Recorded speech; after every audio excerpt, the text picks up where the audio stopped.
Hi friends, welcome back to Veena vlogs. ನಾನಿವತ್ತು ಪಾಲಕ್ ಪಪ್ಪು ಆಂಧ್ರ ಸ್ಟೈಲ್ದು ಮಾಡಿ ತೋರಿಸ್ತಾ ಇದ್ದೀನಿ. ಕ್ವಿಕ್ಕಾಗಿ ನೋಡ್ಕೊಂಡು ಬರೋಣ ಬನ್ನಿ. ಮೊದಲಿಗೆ ನಾನೊಂದು ಕುಕ್ಕರಲ್ಲಿ ತೊಗರಿಬೇಳೆ 2 ಕಪ್ಪು,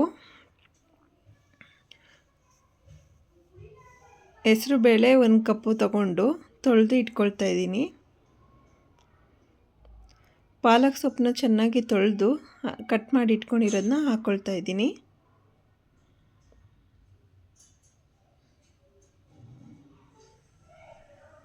ಈರುಳ್ಳಿನ ಹಾಕ್ಕೊಳ್ತಾ ಇದ್ದೀನಿ. ನಾನು 1.5 ಅಷ್ಟು ಈರುಳ್ಳಿ ಹಾಕ್ಕೊಳ್ತಾ ಇದ್ದೀನಿ ಮತ್ತು 2 ಟೊಮೊಟೊನ ಹಾಕ್ಕೊಳ್ತಾ ಇದ್ದೀನಿ. ಒಂದು 5ರಿಂದ 6 ಹಸಿಮೆಣ್ಸಿಕಾಯಿ ಹಾಕ್ಕೊಳ್ತಾ ಇದ್ದೀನಿ. ಸ್ವಲ್ಪ 4-5 ಎಸ್ಲು ಬೆಳ್ಳುಳ್ಳಿ ಹಾಕ್ಕೊಳ್ತಾ ಇದ್ದೀನಿ. ಸ್ವಲ್ಪ ಜೀರಿಗೆ ಮತ್ತು ಅರಿಶಿನ ಹಾಕ್ಕೊಳ್ತಾ ಇದ್ದೀನಿ. ಸ್ವಲ್ಪ ಆಯಿಲ್ ಹಾಕ್ಕೊಳ್ತಾ ಇದ್ದೀನಿ. ಸ್ವಲ್ಪ ಚಿಲ್ಲಿ ಪೌಡ್ರು, ಸ್ವಲ್ಪ ನೀರು ಹಾಕ್ಕೊಂಡು ಇವಾಗ 3 ವಿಸಿಲ್ನ ಕೂಗಿಸ್ಕೊತೀನಿ. ಈಗ ಇದಾಗಿದೆ, 3 ವಿಷಲು ಚೆನ್ನಾಗಿ ಬೆಂದಿದೆ. ಓಪನ್ ಮಾಡೋಣ ಬನ್ನಿ.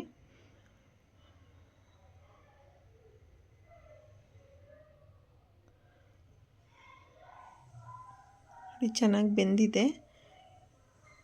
ಈ ಥರ ಈ ಕನ್ಸಿಸ್ಟೆನ್ಸಿಲಿ ಬೆಂದಿರಬೇಕು. ಇವಾಗ ನಾವು ಇದನ್ನೆಲ್ಲ ಮಸ್ಕೊಳ್ಳೋಣ. ಮಸ್ತ್ಬಿಟ್ಟು ನೆಕ್ಸ್ಟ್ ಒಗ್ಗರಣೆಗೆ ಹಾಕೋಕ್ಕೆ ಒಂದು ಬಾಣಲಿ ಇಟ್ಕೊಂಡು ಸ್ವಲ್ಪ ಎಣ್ಣೆ, ಸ್ವಲ್ಪ ತುಪ್ಪ, ಸ್ವಲ್ಪ ಸಾಸಿವೆ, ಸ್ವಲ್ಪ ಜೀರಿಗೆ, ಸ್ವಲ್ಪ ಒಣಮೆಣ್ಸಿಕಾಯಿ,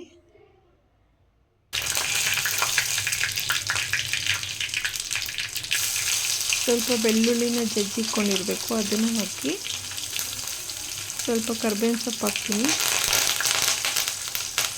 ಸ್ವಲ್ಪ ಹಿಂಗಿದ್ರೆ ಹಿಂಗೂ ಹಾಕಿ ಫ್ರೆಂಡ್ಸ್. ಆಮೇಲೆ ಸ್ವಲ್ಪ ಒಂದು ಅರ್ಧ ಈರುಳ್ಳಿ ಎತ್ತಿಟ್ಕೊಂಡಿರ್ತೀವಲ್ಲ ಅದನ್ನು ಕಟ್ ಮಾಡಿ ಹಾಕಿ ಚೆನ್ನಾಗಿ ಆಯಿಲಲ್ಲಿ ಫ್ರೈ ಮಾಡಿಕೊಂಡು ಮಸ್ತಿರೋ ಸಾಂಬಾರನ್ನ ಒಗ್ಗರಣೆ ಒಳಗೆ ಮಿಕ್ಸ್ ಮಾಡಿ ಚೆನ್ನಾಗಿ ಕುದಿಸ್ಕೋಬೇಕು. ನಾನಿಲ್ಲಿ ಒಂದು ನಿಂಬೆಹಣ್ಣು ಗಾತ್ರದ ಹುಣಸೆನ ನೆನೆಸಿಟ್ಕೊಂಡಿದ್ದೆ ಮೊದಲೇ. ಅದನ್ನು ರಸನ ಇವಾಗ ನಾನು ಹಾಕ್ತೀನಿ.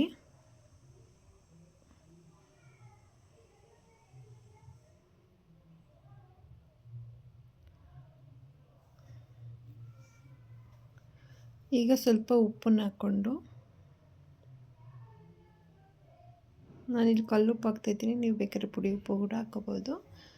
ಹಾಕ್ಕೊಂಡು ಇವಾಗ ಚೆನ್ನಾಗಿ ಇನ್ನೊಂದು ಕುದಿಸ್ಕೋಬೇಕು. ಇವಾಗ ಆಗಿದೆ, ಕುದೀತಿದೆ. ಸ್ವಲ್ಪ ಕೊತ್ತಂಬರಿ ಸೊಪ್ಪು ಹಾಕಿ ಇನ್ನೊಂದು ಕುದಿಸಿ ಸಾಂಬಾರು ರೆಡಿಯಾಗಿದೆ ಫ್ರೆಂಡ್ಸ್. ಪಾಲಕ್ ಪಪ್ಪು ಆಂಧ್ರ ಸ್ಟೈಲ್ದು. ಈ ಟೇಸ್ಟ್ ಇಷ್ಟ ಆದಲ್ಲಿ ನಿಮಗೆ ಪ್ಲೀಸ್ ಲೈಕ್ ಮಾಡಿ, ಶೇರ್ ಮಾಡಿ ಆ್ಯಂಡ್ ಸಬ್ಸ್ಕ್ರೈಬ್ ಮಾಡಿ ಆ್ಯಂಡ್ ಕಮೆಂಟ್ ಮಾಡಿ ಫ್ರೆಂಡ್ಸ್. ಮತ್ತು ಯಾವ ಡಿಶ್ನ ನಾನು ನಿಮಗೆ ಎಕ್ಸ್ಪ್ಲೋರ್ ಮಾಡಬೇಕು ಅಂತ ನಾನು ಕೂಡ ಕಲ್ತ್ಕೊಳ್ತಾ ಇದ್ದೀನಿ, ಇನ್ನೂ ಕಲಿತೀನಿ.